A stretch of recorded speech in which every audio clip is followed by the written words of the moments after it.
Hello students, welcome to our YouTube channel geometry school dot in. एक बार फिर आप सबका स्वागत है। मेरे साथ मैं डिम्पल राणा और आपके लिए वापस से लेके आई हूँ यहाँ पर सैनिक स्कूल एग्जामिनेशन के लिए मॉक टेस्ट नंबर 10, जहाँ हम आज डिस्कस करने वाले हैं जनरल साइंस के नेक्स्ट 25 क्वेश्चंस। तो स्टूडेंट, आई होप वीडियो आपको अच्छे लग रहे होंगे, आपकी प्रैक्टिस बहुत अच्छे से हो रही होगी। हमारे साथ कमेंट सेक्शन में ज़रूर बताएं कि आपको इनसे कितना बेनिफिट हो रहा है और आपको कोई भी मॉक टेस्ट छोड़ के नहीं जाना है आपके एग्जाम में, क्योंकि सारे ही क्वेश्चन बहुत ज़्यादा इंपॉर्टेंट है। बिल्कुल इनसे मिलते जुलते क्वेश्चन आपको एग्जाम में देखने को मिलेंगे। तो चलिए तैयारी करते हैं with the next mock test. So student, अगर आप प्रिपरेशन करना चाहते हैं for any of the examination like RIMC, RMS, all India Sainik school entrance exam with geometry school hostel facility, तो जल्दी से पेरेंट्स के साथ हॉस्टल को विजिट करें। और यहाँ पर जो हमारे 1 जनवरी से कल से हमारे बैचेस स्टार्ट हो जाएंगे यहाँ पर RIMC के लिए, जिसमें भी 25 सीट्स हैं। सफलता बैच फॉर RMS, उसमें भी 25 सीट्स ही अवेलेबल है। And all India Sainik school entrance exam के लिए कर्तव्य बैच, यहाँ भी 25 सीट्स अवेलेबल है। पेरेंट्स के साथ विजिट करें, अपना रजिस्ट्रेशन कराएं और एक छोटा सा एंट्रेंस टेस्ट आपको क्वालिफाई करना होगा और आपकी सक्सेस की गारंटी हम लेते हैं। हम आपका एक टेस्ट लेंगे, फिर हम बताएंगे कि आप कहाँ स्टैंड करते हैं। बाकी सारी तैयारी हम आपको करा के यहाँ पर आपको बहुत अच्छी रैंक दिलवाएंगे किसी भी एग्जाम में। तो चलिए स्टूडेंट, यहाँ पर हॉस्टल आपके लिए है। और स्टूडेंट, साथ ही अगर आप प्रिपरेशन करना चाहते हैं लाइव क्लासेस के साथ, घर पर रहकर ही आप लाइव क्लासेस लेना चाहते हैं, तो आप किसी भी कोर्स के लिए हमारी लाइव क्लासेस भी ले सकते हैं। ये होगा आपका हमारी ऐप के थ्रू।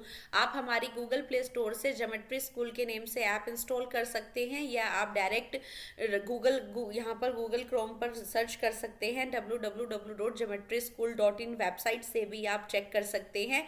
यहाँ पर आपको मिलेंगी डेली लाइव क्लासेस होंगी आपके साथ, एक्सपर्ट फैकल्टी के साथ आप क्लासेस ले सकते हैं। आपको कंप्लीट रिकॉर्डेड लेक्चर मिलेंगे, साथ ही आपके मिनी मॉक्स और यहाँ पर क्विजेज होती हैं, साथ ही महा मॉक्स होंगे, हाई क्वालिटी मॉक टेस्ट होंगे। तो आप हमारा कोई भी कोर्स यहाँ पर रहकर ज्वाइन कर सकते हैं। तो स्टूडेंट, अगर हॉस्टल की बात करें ज्योमेट्री स्कूल हॉस्टल में, तो आपको यहाँ पर मिलेंगी 8 to 5 PM क्लासेस। डेली आपके मिनी मॉक्स कंडक्ट होते हैं, जितना भी सिलेबस कवर करा दिया जाता है। वीक में आपके 2 महामोक होते हैं, एक आपका थर्सडे को और एक आपका संडे को। 2 महामोक हम यहाँ पर कंडक्ट करते हैं। सबसे बेस्ट थिंग ये है कि आपको स्टार्टिंग में ही कंप्लीट पूरे ईयर का फीस सबमिट करने की नीड नहीं है। आप मंथली ट्यूशन फी की तरह भी यहाँ पर सबमिट कर सकते हैं। किसी भी एग्जाम की प्रिपरेशन हो, बिल्कुल बेहिचक होकर आप यहाँ से ज्वाइन कर सकते हैं। साथ ही फॉर मोर इन्फॉर्मेशन आप इन नंबर पर भी कॉल कर सकते हैं। तो चलिए स्टूडेंट्स, ये था about the geometry school. Start करते हैं आज का video. And student, this was the 26th question in the last video. मैंने आपको एक क्वेश्चन होम असाइनमेंट के लिए दिया था, जिसके कमेंट सेक्शन में मैंने आपसे आंसर मांगा था। मोस्ट ऑफ द स्टूडेंट ने बिल्कुल करेक्ट आंसर दिया है। और देखते हैं क्वेश्चन क्या था। Food can not be preserved by, इनमें से किस मेथड से हम फूड को प्रिजर्व नहीं कर सकते हैं? Keeping food covered with a plate at room temperature, by boiling and then suddenly chilled at a very low temperature, by storing and packing in the seal tight packets, by adding common salt, sugar, vinegar, all. Student, all these 3 methods are the methods of food preservation. यही तरीका है आपके food को preserve करने का। But अगर आप उसे रूम टेम्परेचर पर, वो भी एक प्लेट से कवर करके रख देंगे, तो यहाँ पर माइक्रोब लोड रूम टेम्परेचर पर बहुत तेजी से ग्रो करते हैं। तो यहाँ पर आप फूड को लंबे समय तक प्रोटेक्ट नहीं कर पाएंगे, क्योंकि स्पोर्स जो है वो एयर में ऑल द टाइम प्रेजेंट होते हैं, और इससे आपके जो फूड है उस पर माइक्रोब की ग्रोथ बहुत तेजी से होगी। या तो आप अपने किसी भी, आपने देखा होगा मिल्क को हम बॉईल करते हैं, या हम अपने फूड को कूलिंग के लिए फ्रिज में रख देते हैं। साथ ही जो हमारे पैकिंग वाले सब खाने का कोई भी सामान आता है, वो सील्ड पैक्ड और एयर टाइट पैकेट्स में आता है, जिससे कि एयर में जो भी माइक्रोब्स हैं, वो स्पोर्स है, वो उनको अफेक्ट ना करे। और ये सारे तो हमारे होते हैं फूड प्रिजर्वेटिव, जो हम यहाँ पर यूज करते हैं अपनी किचन से। Salt, sugar, vinegar, edible oil, pasteurization method, packaging, ये सब हम करते हैं किसके लिए? To protect our food from microorganism, and this technique is known as food preservation. And all these items are known as food preservatives. तो यहाँ पर करेक्ट आंसर कौन सा हुआ? ए। इस मेथड से आप फूड को प्रिजर्व नहीं कर सकते। और बहुत सारे स्टूडेंट ने ए मेथड बताया था, सिर्फ एक स्टूडेंट ने ही सी मेथड बताया है, जो कि इनकरेक्ट है। बाकी A is the correct answer. चलिए देखते हैं आज के next 25 questions. Which of the things listed below are biodegradable? इनमें से कौन सी चीजें बायोडिग्रेडेबल है? Log, plastic toys, gold necklace, roasted chicken, credit card, apple. And your time start now. बच्चों, लॉग होता है यहाँ पर वुड का जो ट्रंक होता है, उस पीस को हम लॉग बोलते हैं, जो कटा हुआ पीस ऑफ वुड होता है।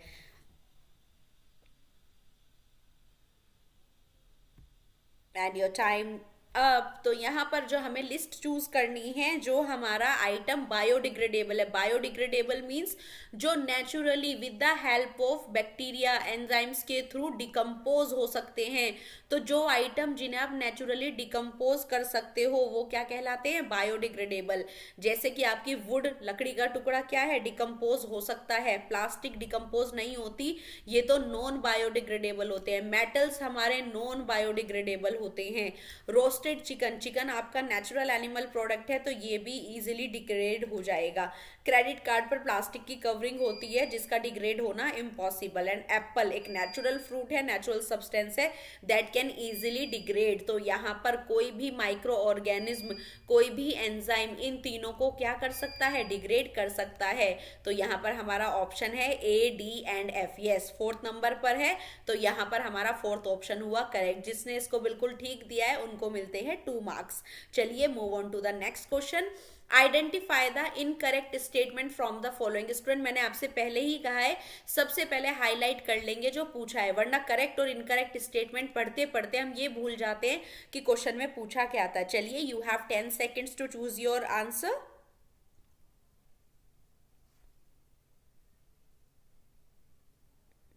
And your time up.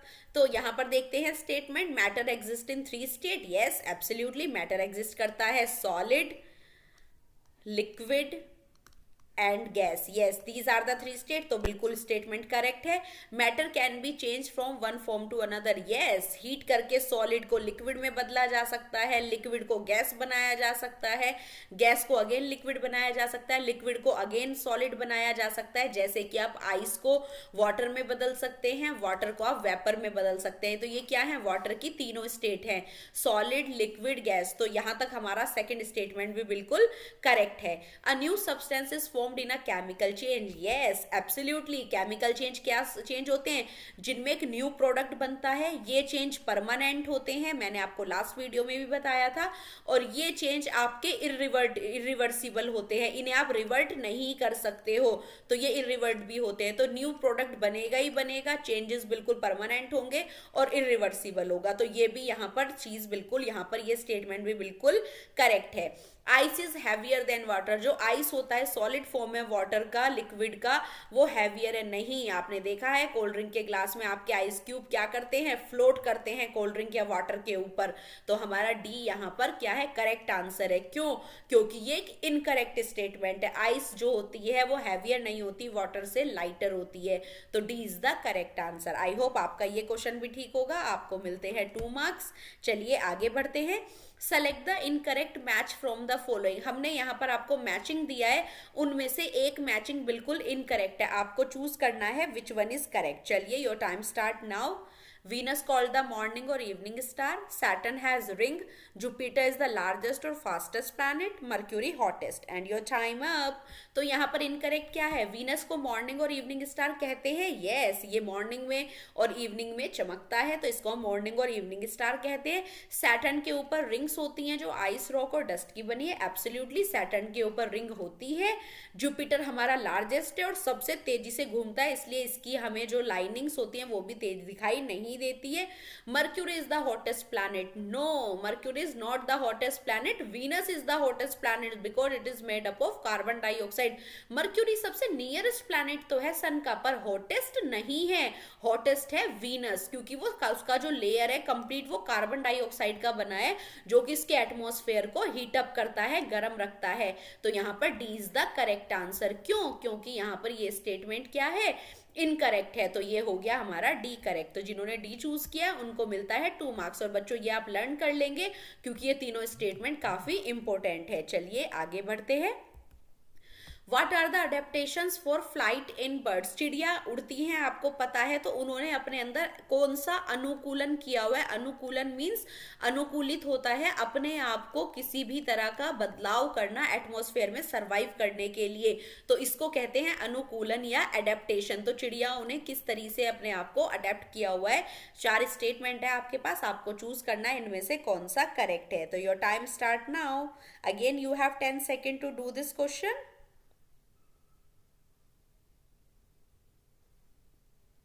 And time up. I hope आप सबने कर लिया होगा। अगर पूरा नहीं हो पाया है तो आप ये वीडियो पॉज करके पहले अपना आंसर कर सकते हैं। तो देखते हैं जरिए कौन कौन सा करेक्ट है। Hollow bones to reduce body mass, yes इनकी बोन्स जो है होलो होती हैं, absolutely. Feathers covering their body, इनकी पूरी बॉडी पे फेदर्स कवर होते हैं जो कि 2 टाइप्स के होते हैं, फ्लाइट फेदर्स और down feather. Flight feathers are for flying and down feather for warming them. Okay. Streamline body with powerful tail, wings with powerful muscle. तो स्ट्रीमलाइन बॉडी किसकी होती है? बेसिकली फिशेस की होती है। ये अडेप्टेशन किस में होता है? फिशेस में होता है। तो फर्स्ट, सेकंड और विंग्स तो उनके होते ही हैं जो उनकी पावरफुल मसल से अटैच होते हैं। तो ये बिल्कुल ठीक है। तो यहां तक हमारा 1, 2 एंड 4 बिल्कुल करेक्ट हो रहे हैं। यस ये ऑप्शन में है 1, 2 एंड 4। तो B is the correct answer. I hope आप सबका करेक्ट होगा। तो आपको मिलते हैं यहाँ पर 2 मार्क्स। चलिए आगे बढ़ते हैं। Dash produces fibrinogen and prothrombin used for clotting of blood. हमारी बॉडी में जब आपको कोई भी इंजरी हो जाती है, वाउंड लग जाता है, तो ब्लड जो है निकलना स्टार्ट हो जाता है। लेकिन after some time the blood will clot, वहां पर एक नेटवर्क बन जाता है और इस तरीके से ब्लड की क्लोटिंग हो जाती है और वो रुक जाता है फ्लो करना। तो ये किसकी वजह से होता है? ये होता है फिब्रोनोजन और थ्रोम्बिन प्रोटीन की वजह से। तो ये कहाँ बनते हैं दोनों प्रोटीन? पैंक्रियाज में, लीवर में, गॉल ब्लैडर में, गैस्ट्रिक ग्लैंड में। You have 8 seconds to do this question.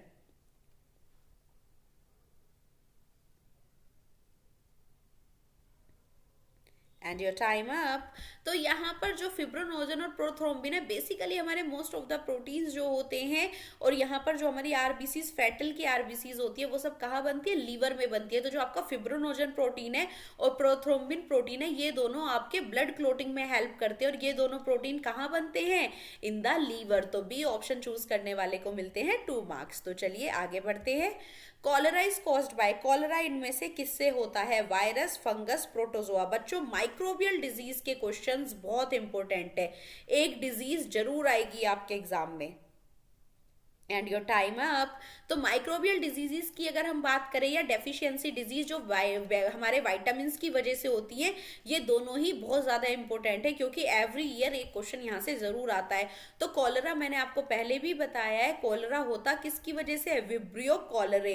अब आपको पता होना चाहिए कि विब्रियो कॉलरे बेसिकली है क्या? तो इट इज अ बैक्टीरिया। क्या है ये? It is a bacteria that cause a disease that is known as cholera, in which you will have a symptom of loose motion and vomitings.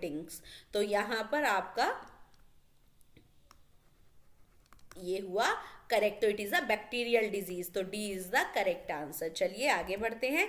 In which part of an eye a pigment is present which is responsible for brown, blue और black eyes. हमारी आई में pigment fill होता है, वो किस part में होता है जिसकी वजह से हम सबकी आई का कलर एक दूसरे से डिस्टिंक्ट होता है? तो बेसिकली यहाँ पर क्वेश्चन मैंने आज जिस दिन आपको पहला एक और क्वेश्चन दिया था तब भी मैंने आपको बताया था कि जो पाथवे है लाइट का वो कहाँ से है, और वही सेम और चीज है यहाँ पर, वही पार्ट है आई का जो इसके लिए भी रेस्पॉन्सिबल है। तो जो लाइट भी पास होती है वो भी आइरिस के थ्रू लेंस तक जाती है, और इसी तरीके से जो आइरिस है उसी के ही आपके डिफरेंट डिफरेंट कलर होते हैं जिसकी वजह से हमारी आई डिफरेंट कलर की होती है। तो D is the correct answer. Option यहाँ पर 2 मार्क्स मिलते हैं, ऑप्शन डी यहाँ पर करेक्ट है। चलिए आगे।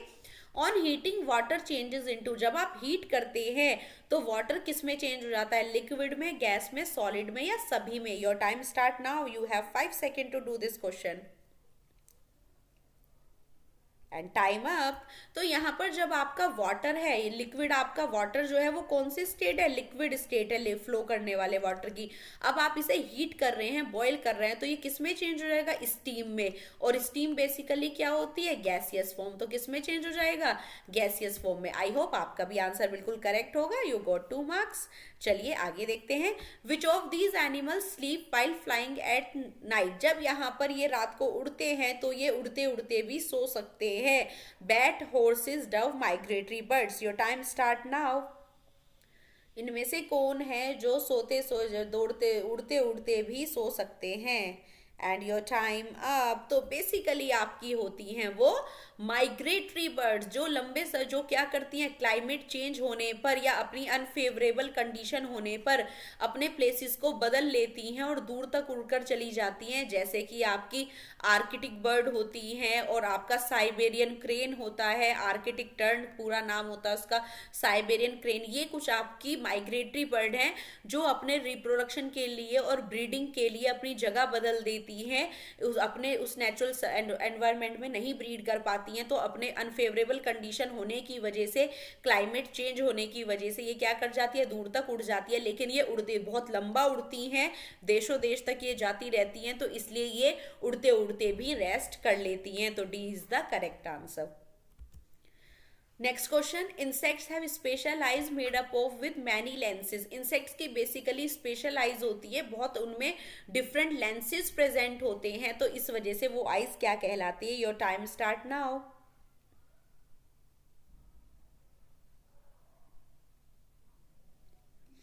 And time up. तो बेसिकली जो हमारे इंसेक्ट्स होते हैं, लाइक आपकी हाउस फ्लाई आपने देखी होगी, तो यहाँ पर जो इंसेक्ट्स होते हैं उनकी आईज पूरी तरह से बहुत ज़्यादा लेंसेज के साथ डिवाइडेड होती हैं इस तरीके से, और उन आईज को हम बोलते हैं कंपाउंड आईज। तो जहाँ ये, क्योंकि आपने देखा होगा कंपाउंड माइक्रोस्कोप क्या है, मोर देन वन लेंस से बना होता है, एक ऑब्जेक्टिव होती है, एक आई पीस लगा होता है। तो इसी तरह जो कंपाउंड आईज होती है वो मैनी लेंसेज की बनी होती है, एक से ज़्यादा की। तो B is the correct answer. इसलिए इंसेक्ट्स की आईज को क्या कहते हैं, कंपाउंड आईज। चलिए आगे देखते हैं। The body require vitamin B12 and folic acid to make. हमारी बॉडी को वाइटामिन B12 की नीड, फॉलिक एसिड की नीड किसके प्रोडक्शन के लिए। Your time start now. You have 6 second to do this question. And time up. तो यहाँ पर जो B12 होता है जिसका नाम है साइनोकोबाल अमीन, ये आपका क्या है, एक वाइटामिन है साइनोकोबाल अमीन। तो ये किस में यूज होता है, in the production of RBC. RBC production के लिए, ब्लड की फॉर्मेशन के लिए आपको फॉलिक एसिड की टैबलेट, आयरन की टैबलेट्स होती है बेसिकली, और वाइटामिन B12 की नीड होती है साइनोकोबाल अमीन की, जिससे आपका आरबीसी प्रोडक्शन होता है और आपको एनीमिया डिजीज नहीं होती, मतलब कि ब्लड की कमी नहीं होती है। तो C is the correct answer. आपको मिलते हैं 2 मार्क्स अगर आपने सी ऑप्शन चूज किया है। चलिए नेक्स्ट देखते हैं। The pores in the bread is due to the gas bubble of dash. यहाँ पर जो आपका वो होता है, ब्रेड आप बनाते हैं, ब्रेड के लिए फ्लोर तैयार करते हैं, भटूरों के लिए, इडली के लिए, डोसा यहाँ पर रेडी होता है, ढोकला रेडी करते हैं। तो इसमें जो डो राइज अप हो जाता है और गैस निकलती है, उसमें से जो बबल्स बने होते हैं आपके ब्रेड में, ये कौन सी गैस की वजह से होते हैं। And your time start now.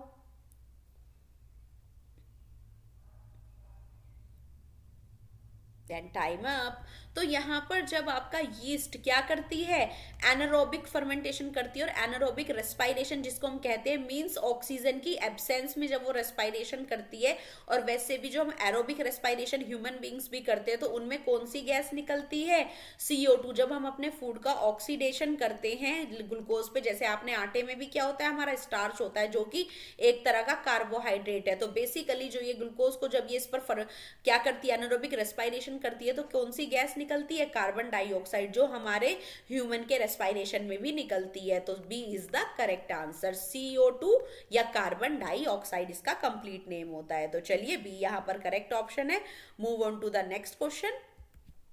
Which of the following one is called the basic unit of life. हमारी बेसिक यूनिट लाइफ की क्या है, कोई भी ऑर्गेनिज्म है उसकी लाइफ कहां से स्टार्ट होती है।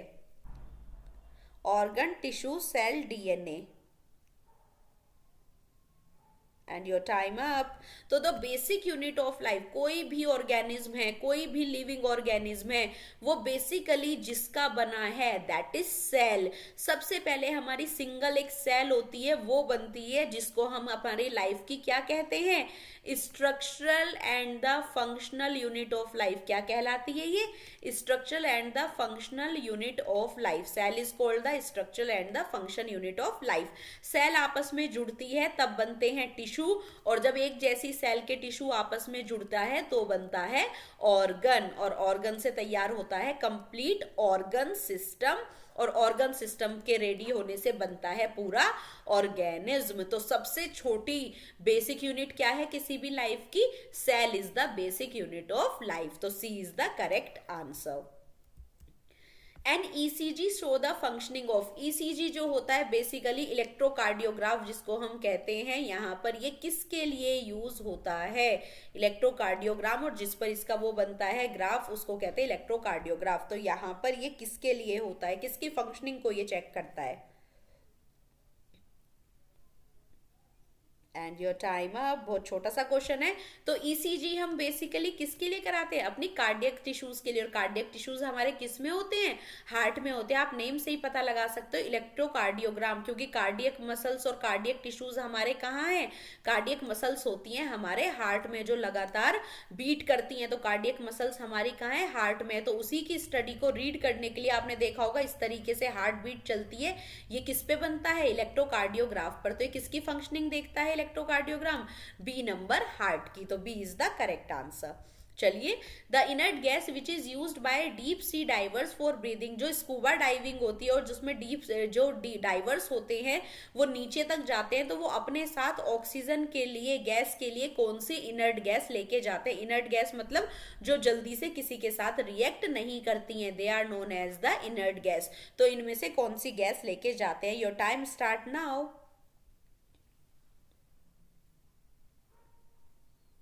And time up. तो यहाँ पर जो यूज होता है सब्सटेंस बेसिकली मार्केट में अवेलेबल होता है हेलियोक्स के नेम से। तो हेलियम कौन सी गैस लेके जानी होती है, हीलियम प्लस ऑक्सीजन। तो यहाँ पर जो ब्रीदिंग गैस हम साथ में लेके जाते हैं वो इनमें से कौन सी है, हीलियम। पहले नाइट्रोजन लेके जाया करते थे, नाइट्रोक्स का कॉम्प्लेक्स आता था, लेकिन अब नाइट्रोजन को किससे रिप्लेस कर लिया, हीलियम, क्योंकि ये ज्यादा इनर्ट है, जल्दी से हमारे ब्लड के साथ रिएक्ट नहीं करती है। तो C is the correct answer. जिसने सी चूज किया उनको मिलते हैं 2 मार्क्स। चलिए आगे। Which of the following feature does the polar bear have to withstand in the cold polar region? जो पोलर बियर होते हैं उनके पास क्या फीचर है जिसकी वजह से वो नॉर्थ पोल जैसे एरिया में सरवाइव कर पाते हैं। Your time start now. Webbed feet, hollow bones, thick fur, paddle like limbs. And your time up.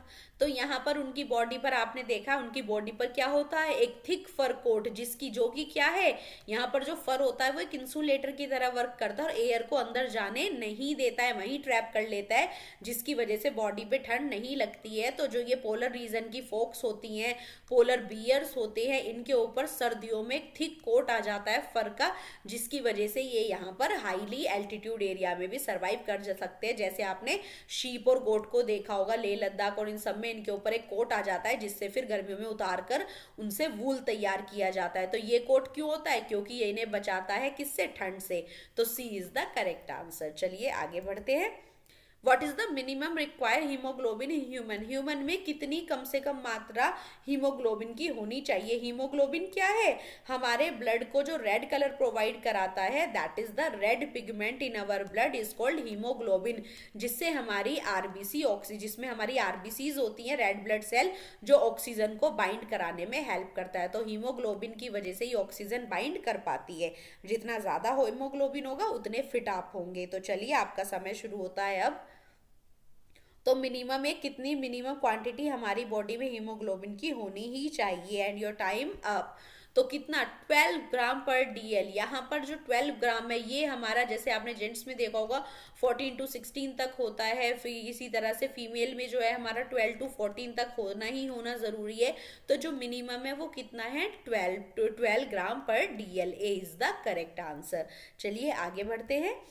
Which of the following set of gases contribute to global warming, इनमें से कौन सा gases का यहाँ पर सेट है जिसकी वजह से ग्लोबल वार्मिंग होती है। ग्लोबल वार्मिंग क्या होती है? Global warming is the warming of our globe, हमारे अर्थ का गर्म हो जाना due to all these gases is known as global warming. तो इनमें से कौन सी गैसेज है जो ग्लोबल वार्मिंग कॉज करती है? Your time start now. Now you have 10 second to do this question. Options लंबे हैं तो ध्यान से देखेंगे बिल्कुल। इनमें से कौन सी गैसेज है जो हमारे ग्लोबल वार्मिंग के लिए रेस्पॉन्सिबल है? And your time up. Sulphur dioxide, nitrogen, carbon dioxide, ozone. बच्चों नाइट्रोजन तो हमारी एक अच्छी गैस है, हमारी मोस्ट अबंडेंट गैस है, तो ये तो हो नहीं सकती। ऑक्सीजन, ऑक्सीजन हमारी ब्रीदिंग गैस है तो ये भी नहीं हो सकती।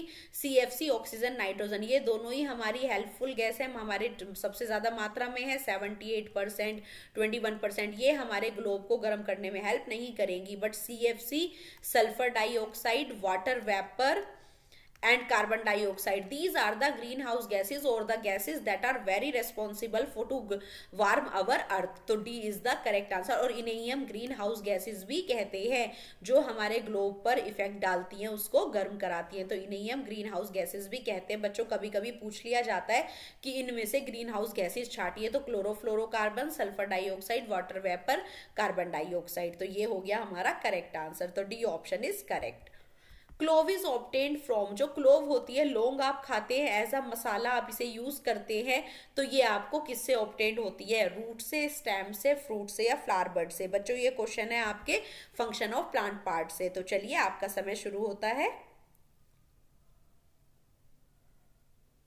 And your time up. तो यह हमारा जो क्लोव होती है ये हमें मिलती है फ्लावर की बड से, तो जो बड होती है उसमें से इसको निकाला जाता है। तो D is the correct answer. चलिए आगे बढ़ते हैं। Which of the following is not soluble in water, इनमें से पानी में कौन सा डिजोल्व नहीं होगा, मीन्स वाटर में कौन सा सोल्यूबल सब्सटेंस नहीं है? तो जल्दी से बताएंगे। Chalk powder, sugar, milk powder, lemon. Your time start now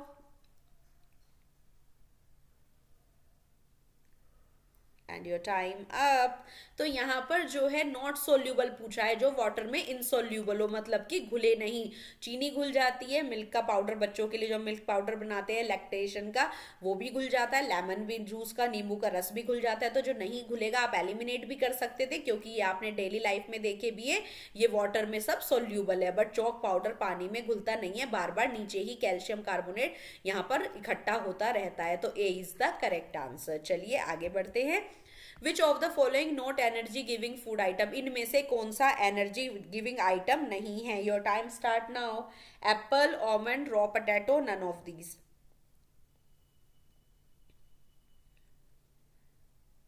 and your time up. तो एप्पल अगर आप खाएंगे एनर्जी मिलेगी, आलमंड से भी मिलेगी, लेकिन रो पोटैटो अगर आप खाएंगे तो कच्चा आलू आपको कोई भी एनर्जी नहीं देगा, जबकि हमारा पोटैटो क्या होता है? कार्बोहाइड्रेट का सोर्स होता है, बट कच्चा आलू आपको एनर्जी प्रोवाइड नहीं करेगा। तो C is the correct answer. चलिए आगे बढ़ते हैं। विच ऑफ द फॉलोइंग में result due to the deficiency of calcium, अगर आपकी बॉडी में कैल्शियम की कमी हो जाती है तो इनमें से क्या आपको हो सकता है? Your time start now. Tooth decay, bleeding gums, night blindness, week muscles. And your time up. तो बेसिकली अगर हम बात करें तो हमारे दांत किसके बने होते हैं? कैल्शियम के होते हैं, और कैल्शियम की अगर कमी होगी तो हमारे दांत सड़ने लगेंगे। तो यहाँ पर A is the correct answer. Bleeding gums आपके स्कर्वी में होते हैं, जिसके लिए विटामिन सी जरूरी है। नाइट ब्लाइंडनेस आपका रेटिनॉल की वजह से होता है, जिसको हम विटामिन ए कहते हैं। और अगर आपकी मसल्स वीक हो रही है तो इट मीन्स आप में प्रोटीन की कमी है। तो डी यहाँ पर इसका तो करेक्ट आंसर हमारा क्या हुआ? ए। टूथ डी के आपको होने लगेगा, आपके दांत सड़ने लगेंगे। यहाँ पर क्वेश्चन है गॉड अगर क्रीपर है तो मनी प्लांट क्या है? हर्ब, श्रब, क्लाइंबर या वीड? तो चलिए योर आपका टाइम स्टार्ट होता है अब। 5 सेकेंड है आपके पास, बहुत सिंपल है एंड टाइम अप। तो बेसिकली जो आपका गोर्ड होता है, करेले की क्या होती है? बेल होती है जो रैंक के बढ़ती है। और मनी प्लांट आपका क्या है? मनी प्लांट आपका क्लाइंबर है, जिसको खड़े होने के लिए किसकी सपोर्ट है? एक स्टिक की सपोर्ट होती है। तो क्लाइंबर क्या होती है? जिन्हें चढ़ने के लिए सपोर्ट की जरूरत होती है। तो मनी अगर गोर्ड क्रीपर है तो मनी प्लांट आपका क्लाइंबर है। तो C is the correct answer. चलिए move on to the next question. Heart is protected from external injury by, जो हमारा हार्ट होता है बेसिकली वो किसके इसके थ्रू प्रोटेक्टेड रहता है। चलिए आपका समय शुरू होता है अब, क्योंकि आपको पता है these are very delicate organs.